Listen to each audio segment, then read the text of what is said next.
अपने बेटे आशीष की शादी के लिए लड़की ढूंढने में लगी रहती है। एक रोज अंजू शालू के घर आशीष का रिश्ता लेकर जाती है। बहन जी, आपकी बेटी हमारे घर में राज करेगी। मुझे तो बस एक ही बेटा है, एक बेटी है जो कि शादी करके चली जाएगी। जो रहेगा शालू का ही रहेगा। हाँ जी, शालू बेटा आओ। मेरी बेटी जैसी लड़की तो दिया लेकर ढूंढने पर भी नहीं मिलेगी। आप तो देख ही रहे हैं, आजकल की लड़कियों के पैर घर पर टिकते ही नहीं। हर एक मेरी बेटी है, जब देखो घर पर ही रहती है। शालू पकौड़े और चाय लेकर आती है। बेबी मन ही मन कहती है, इकलौता बेटा है, मेरी बेटी आराम से रहेगी, उसी की चलेगी उसके ससुराल में। रिश्ता चल के आया है, घाटे का सौदा नहीं है। हाँ कर देती हूँ। रिश्ता चल के आया है तो दहेज में नहीं देना पड़ेगा। थोड़ा ड्रामा करती हूँ, फिर हाँ कर दूंगी। अपनी नाक भी ऊंची रह जाएगी। बेबी अंजू से कहती है, पकोड़े कैसे लगे जी? मेरी शालू ने बनाए हैं। मेरी बेटी में इतने हुनर है कि पूछिए मत। इतना अच्छा खाना बनाती है, लगता है जैसे कि रेस्टोरेंट का खाना है। ऊपर से सिलाई कढ़ाई में मेरी बेटी को कोई टक्कर नहीं दे सकता। ये टेबल क्लॉथ जो आप देख रही है ना, वो भी शालू ने बनाया है। शालू के बारे में तो मैंने लोगों से बहुत तारीफें सुनी है, तभी तो उसे अपने घर की शोभा बनाना चाहती हूँ। वैसे अभी मेरा शालू की शादी का कोई इरादा नहीं है, लेकिन अगर शालू और सभी घर वालों को आशीष पसंद आ जाएगा तो मैं शादी कर दूंगी। सो तो है। शालू बेटी, तुम आशीष से पूछ लो जो भी पूछना हो। अकेले में बात करना है तो दोनों बाहर चले जाओ। शालू हामी में सिर हिला देती है और आशीष के साथ बाहर रेस्टोरेंट में चली जाती है।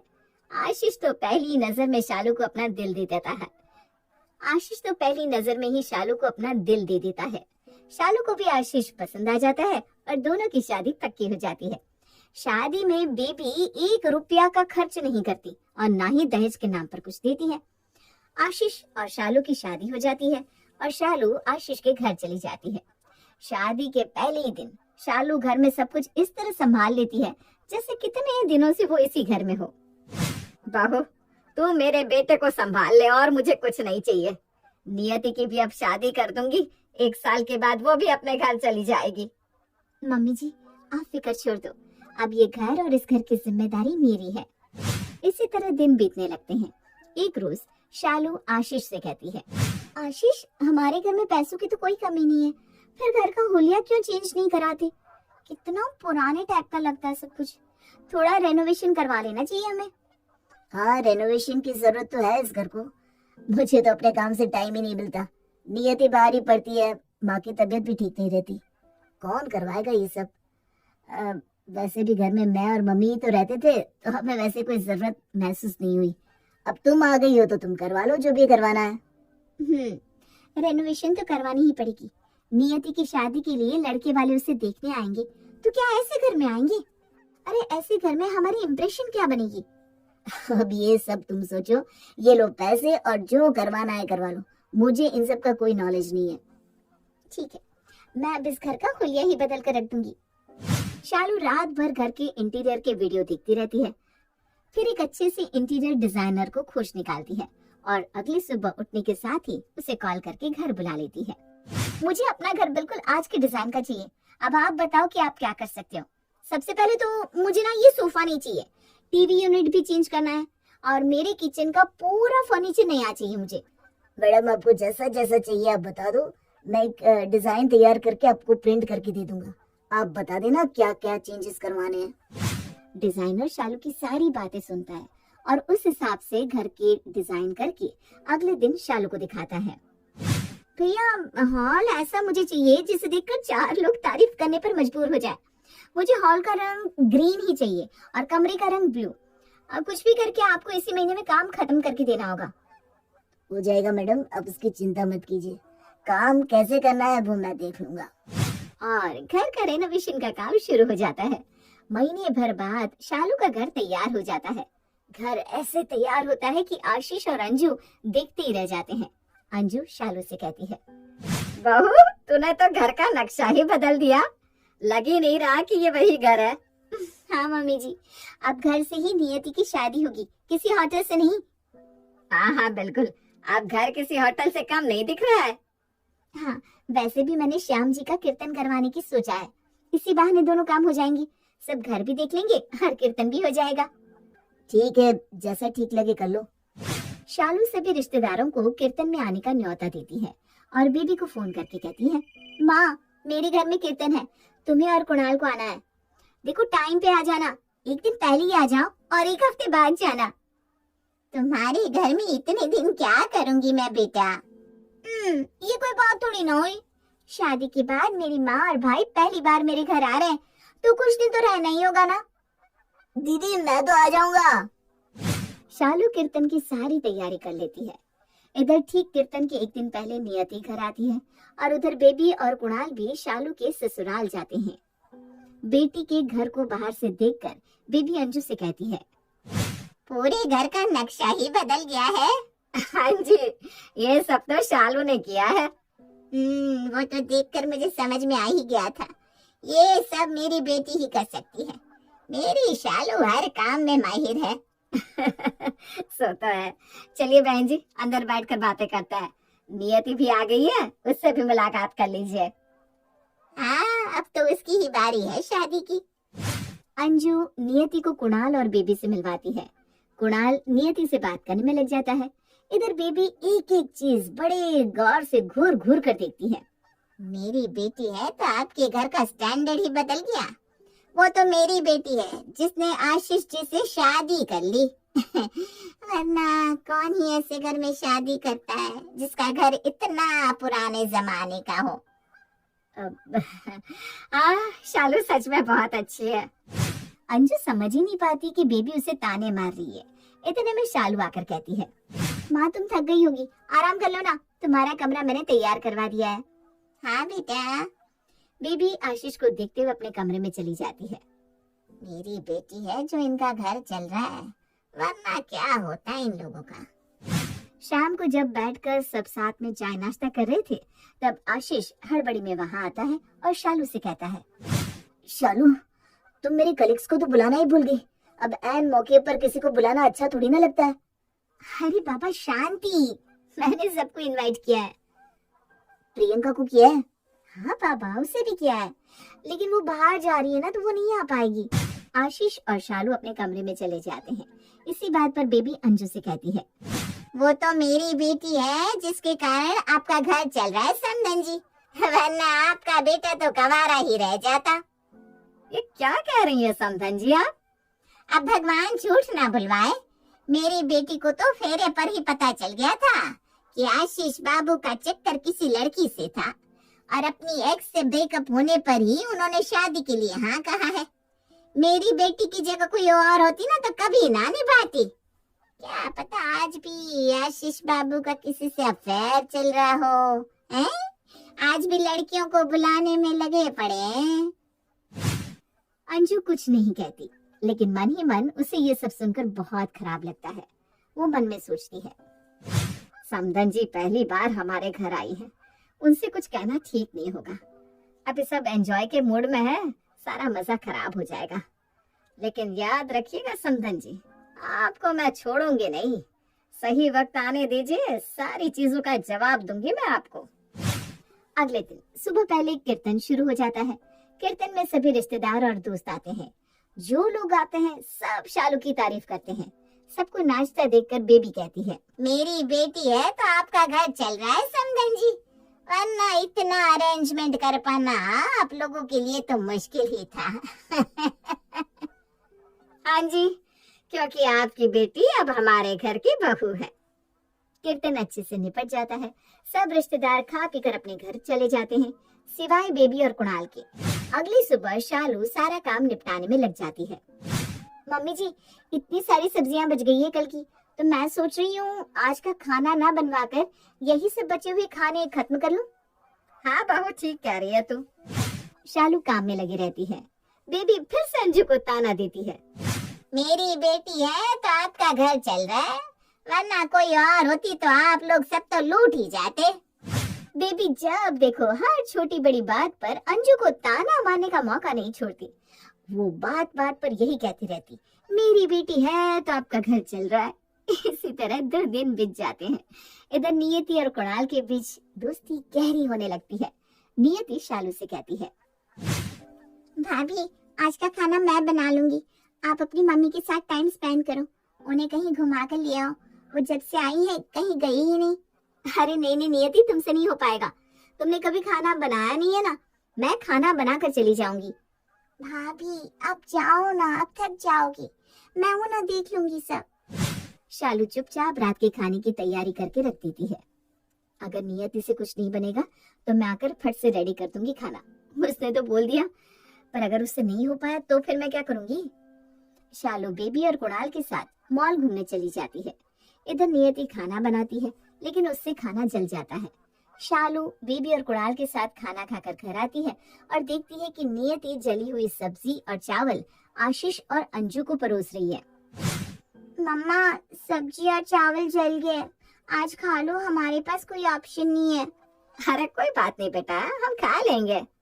हाँ चलता है, खा लेंगे। सब जैसे ही पहला निवाला खाते हैं कि शालू आकर उन्हें रोक लेती है। अरे मम्मी जी, आप लोग ये खाना मत खाओ, मैं अभी गरम खाना परोसती हूँ। अरे नहीं नहीं, रहने देना बेटा। अरे बस 2 मिनट लगेंगे, मैंने सारी तैयारी करके रखी। शालू एक तरफ सब्जी चढ़ाती है और दूसरी ओर रोटियां सेकने लगती है। तभी बेबी कहती है, इतना थक कर आकर मेरी बेटी खाना बना रही है, अगर मेरी बेटी नहीं होती तो आपका घर कैसे चलता समधन जी। मेरी शालू, मेरी शालू। बेबी और कुणाल अपने कमरे में चले जाते हैं। शालू खाना बनाकर सबको परोसती है। शालू तुम्हें इतना करने की जरूरत नहीं थी, हम खा लेते ना जो भी नियति ने बनाया था। मेरे होने का मतलब क्या है? नियति, मैं तुम्हें खाना बनाना सिखा दूंगी, अब तो तुम्हारी शादी भी होगी। हाँ बहू, तू अपनी तरह शालू को सब सिखा दे। अगले दिन शालू के लिए एक अच्छा रिश्ता आता है। लड़के की तस्वीर देखकर शालू, अंजू, आशीष सबको लड़का पसंद आ जाता है। तब शालू कहती है, मम्मी जी आज मेरी मम्मी भी आ रही है, क्यों ना आज हम लड़के वालों को घर बुला ले, ताकि 4 लोग लड़के और उसके घर वाले के सामने से मिलकर समझ पाए। क्यों ना आज हम लड़के वालों को घर बुला ले, ताकि हम सब मिलकर ये समझ पाए कि ये लड़का अपनी नियति के लिए सही है या नहीं। हाँ बेटा, तू ठीक कह रही है, तू लड़के वाले के आने की तैयारी कर, मैं उन्हें आने के लिए फोन कर देती हूँ। शालू लड़के वालों के आने की तैयारी में लग जाती है। तब बेबी अंजू से कहती है, समधन जी, मेरी बेटी ना होती तो आपका घर कैसे चलता, आपकी नियति की शादी भी नहीं हो पाती, और कोई और मेरी बेटी की जगह होती ना तो नियति बिटिया की शादी किसी गलत घर में करवा देती। मेरी बेटी ने कितना कुछ किया है आप लोगों के लिए। जैसे ही नियति को पता चलता है कि उसे लड़के वाले देखने आ रहे हैं, तो वो उसी वक्त सबके सामने कहती है, भैया मैं किसी और से शादी नहीं करूंगी, क्योंकि मैं कुणाल को पसंद करती हूँ और उसी से शादी करूंगी। नियति के मुंह से ये सुनकर सब कुणाल की ओर देखने लगते हैं। तब कुणाल भी सारी हिम्मत जुटाकर शालू का हाथ पकड़कर कहता है, दीदी मैं नियति से बहुत प्यार करता हूँ और उसी से शादी करूंगा, वो मुझे नहीं मिली तो मैं मर जाऊंगा दीदी। अरे ये सब क्या बोल रहे हो? ऐसा नहीं हो सकता, जिस घर में मैंने बेटी दी है उस घर की बेटी को मैं अपनी बहू नहीं बना सकती। मम्मी अगर तुमने नियति को स्वीकार नहीं किया तो मैं सब कुछ छोड़कर चला जाऊंगा, नियति ही मेरी पत्नी बनेगी। नहीं नहीं मेरा बच्चा, तो ऐसा मत बोल। ठीक है, तू जिससे कहेगा मैं उससे तेरी शादी करवा दूंगी। बेबी अंजू से कहती है, समधन जी, मैं आपकी बेटी का हाथ अपने बेटे के लिए मांगती हूँ। मुझे इस रिश्ते से कोई आपत्ति नहीं है। कुणाल और नियति की शादी बड़े ही धूमधाम से हो जाती है। शादी की सारी तैयारी शालू खुद करती है। नियति बहू बनकर बेबी के घर चली जाती है। कुणाल बेबी से कहता है, मम्मी तुम अब सारी जिम्मेदारी नियति को दे दो, वो सब कुछ अच्छे से संभालेगी। तुम्हारी उम्र हो गई है, तुम आराम करो। दीदी की सास ने भी तो सब कुछ दीदी पर छोड़ दिया है ना। बेबी को अंदर ही अंदर गुस्सा आने लगता है। वो मन ही मन सोचती है, मेरी हुकूमत छीनना चाहती है बहू, लेकिन मेरे पास कोई उपाय भी तो नहीं, घर की चाबी नियति को देने के अलावा। बेबी नियति को घर की जिम्मेदारी और चाबियां सौंप देती है। ले बहू, अब संभाल तू ही। मम्मी जी, मैं आपको मायूस होने का मौका नहीं दूंगी। शालू भाभी की तरह मैं सब कुछ अच्छे से संभाल लूंगी। आज तेरी पहली रसोई है बहू, खाना बनाकर भगवान को भोग लगा देना। नियति नाश्ता बनाकर भगवान को भोग लगा देती है और बेबी कुणाल को खाना परोसती है। खाना खाकर कुणाल कहता है, वाह नियति, तुमने तो दीदी की तरह ही खाना बनाया है। मन खुश हो गया। मम्मी, अब तो तुम्हें यकीन हो गया है ना कि नियति सब कुछ संभाल लेगी। नहीं भी हुआ है तो क्या ही कर सकते हैं। बहू तो मेरी यही रहेगी ना। बहू, कल तेरा रिसेप्शन है, मैंने साड़ी और जेवर रखे हैं, तो पार्लर वाली से बात कर लेना और तैयार ऐसे होना कि किसी को बोलने का मौका ना मिले। जी मम्मी जी। बेबी अंजू को कॉल करती है। समधन जी, कल आपको अपने पूरे परिवार के साथ आना है। आपकी बेटी का रिसेप्शन जो है। हाँ जी अब जरूर आएंगे। अगले दिन अंजू अपने पूरे परिवार के साथ नियति के ससुराल आती है। नियति तैयार होकर कुणाल के साथ स्टेज पर खड़ी हो जाती है। जितने लोग नियति को देखते हैं सब उसकी बहुत तारीफ करते हैं। तब बेबी कहती है, हाँ, बहू तो मेरी सुंदर है ही। मेरे बेटे ने जो पसंद की है।